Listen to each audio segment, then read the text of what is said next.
अब आर के बारे में तो डिस्कस कर लिया। अब सेकंड चीज़ है थीटा। तो एस थीटा जैसा एस थीटा बिलोंग टू, जो थीटा की वैल्यू होगी वो 0 और पाई के बीच में होगी। देन पहले भी डिस्कस कर चुके हैं। Then sine theta is always positive, always positive.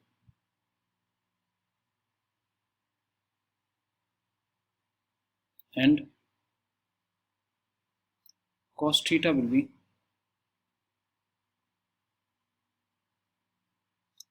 positive or negative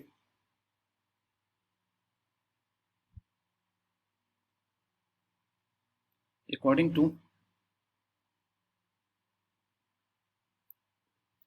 to tan theta.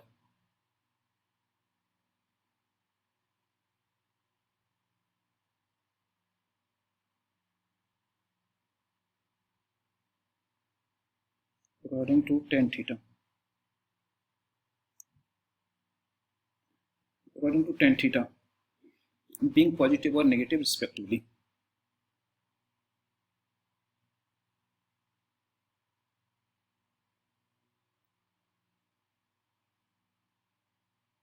Being positive or negative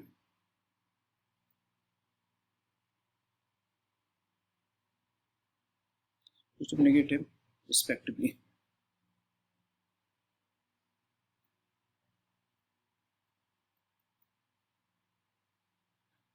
अब इसका मतलब क्या हुआ? इसका मतलब ये हुआ कि साइन थीटा तो हमेशा पॉजिटिव होगा, लेकिन जो कॉस थीटा की वैल्यू है वो पॉजिटिव या नेगेटिव टेन थीटा के अकॉर्डिंग होगी। मतलब अगर टेन थीटा पॉजिटिव है तो कॉस थीटा भी पॉजिटिव होगा, और टेन थीटा नेगेटिव है तो कॉस थीटा भी नेगेटिव होगा। तो दो चीजें समझ में आई कि आर क्या होता है। एक एल्जेब्रिक डिस्टेंस होता है बेस पॉइंट और रिजल्टिंग पॉइंट के बीच में, आर को पैरामीटर बोलते हैं। और दूसरा ये हुआ कि जो साइन थीटा है वो पॉजिटिव होता है हमेशा, और कॉस थीटा की वैल्यू टेन थीटा पे डिपेंड करती है। अब एक क्वेश्चन कर लेते हैं कोई, जिससे आपको थोड़ा सा समझ में आ जाए। सपोज क्वेश्चन है, मैं ऐसे ही दे देता हूँ। पॉइंट है, सपोज एक पॉइंट ए गिवन है जिसके कोऑर्डिनेट है 3,5। ठीक है। और सेकंड वन इज एक पॉइंट बी है, सपोज यहाँ कहीं ले लो बी। ए और बी के बीच का डिस्टेंस है कुछ,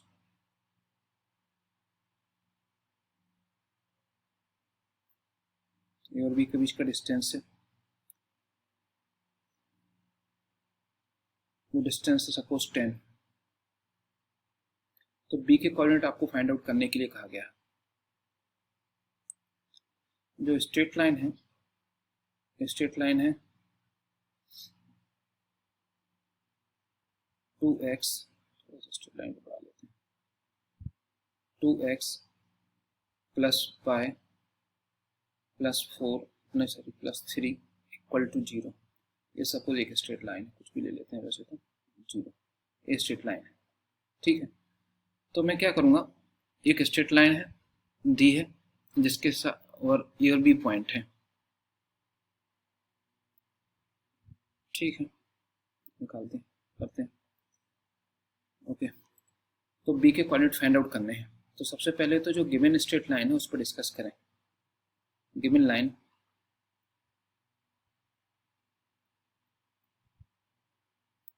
है 2x plus y plus 3 equal to 0।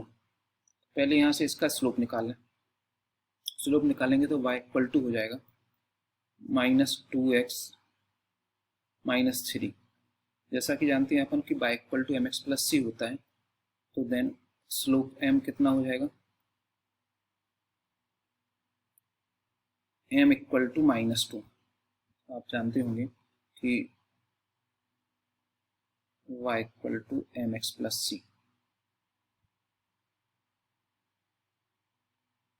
Plus c, तो m की वैल्यू आ गई -2। ओके, अब m क्या होता है, स्लोप क्या होता है, स्लोप मतलब m इक्वल टू होता है टेन थीटा। मतलब tan theta equal to finally आ गया -2। अब टेन थीटा चूंकि -2 आया, -2 के अपॉन में कुछ नहीं तो 1 कहलाया, तो टेन थीटा इक्वल टू क्या होता है? टेन थीटा होता है perpendicular upon base,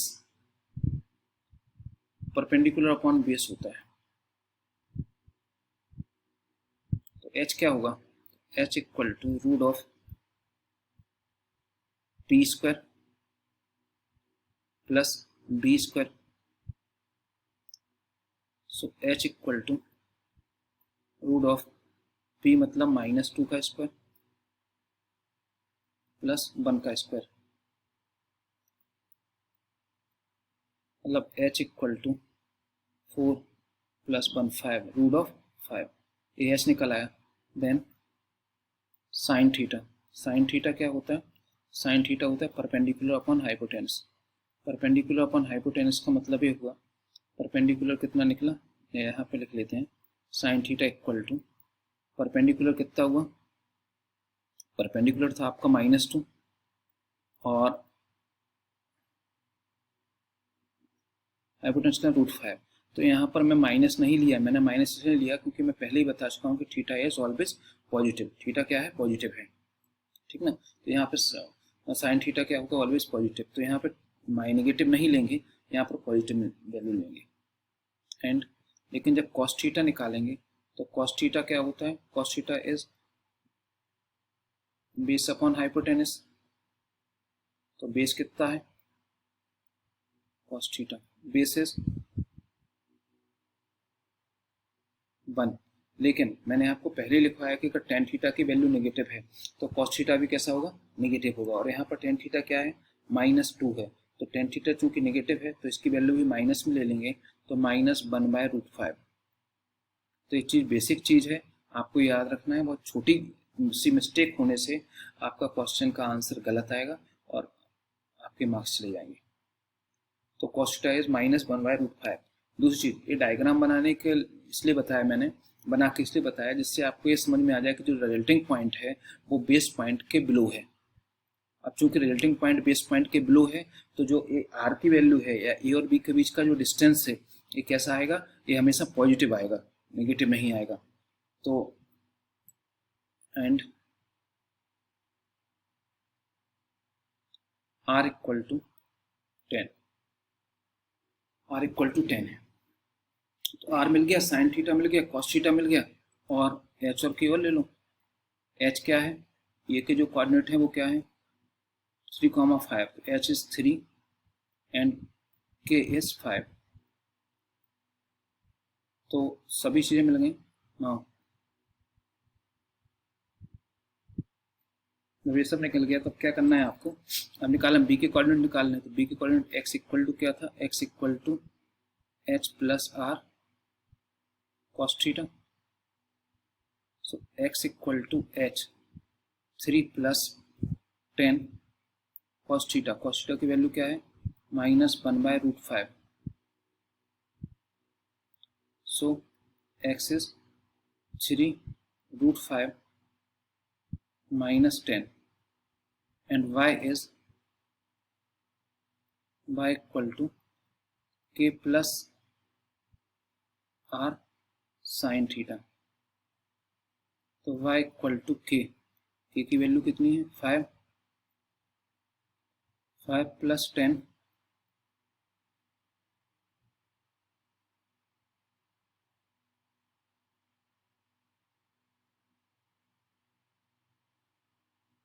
cos theta. Cos theta कितना है आपका?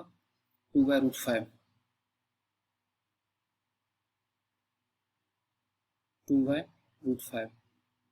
फाइनली हो गया आपका y इज 5√5। अच्छा, √5 तो मैंने यहाँ रखा ही नहीं, या इसको लिख सकते हैं, ऐसा लिख लेते हैं 5 प्लस 5 इंटू 2 4, 4√5 भी लिख सकते हैं, 4√5। और ऐसे ही इसको भी चाहें तो लिख सकते हैं 2,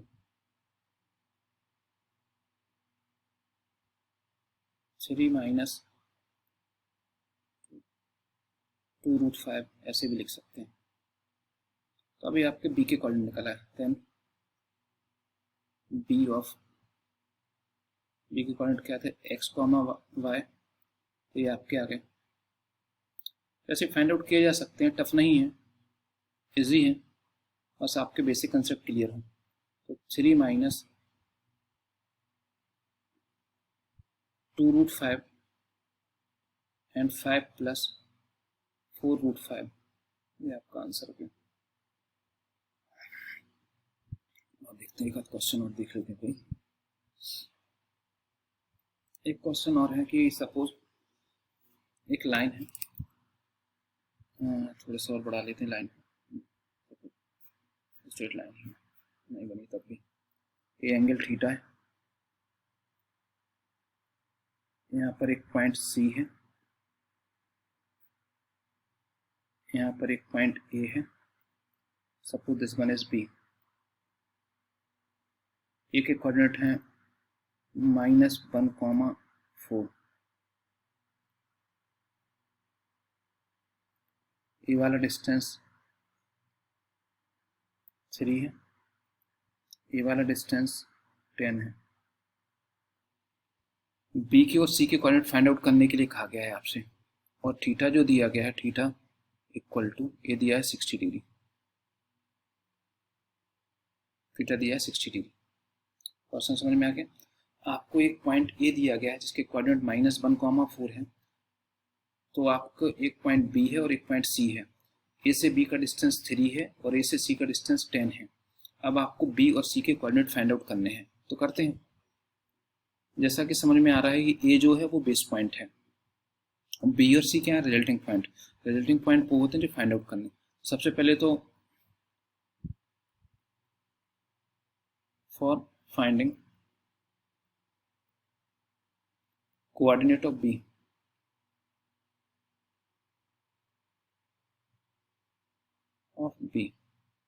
बी के कोऑर्डिनेट फाइंड आउट करेंगे। तो बी के कोऑर्डिनेट फाइंड आउट करने के लिए लेट आर इक्वल टू, चूंकि आर मतलब 3 है और 3 के बी कहाँ पर है, रिजल्टिंग पॉइंट बी जो है वो बेस पॉइंट से ऊपर है, तो इसको लेंगे पॉजिटिव, आर इज 3। एंड अब sine theta cos theta find out कर लेंगे। तो चूंकि थीटा इक्वल टू 60 डिग्री है,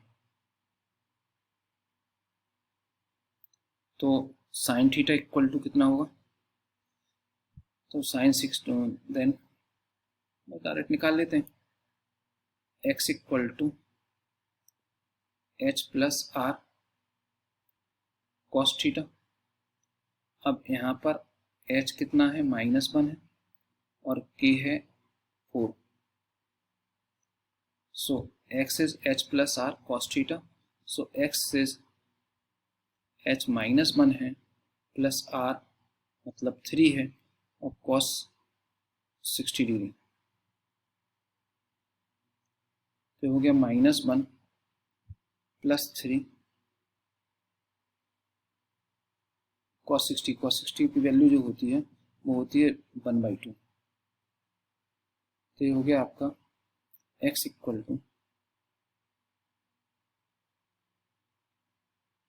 -2 plus 3/2, that means 1/2, and y is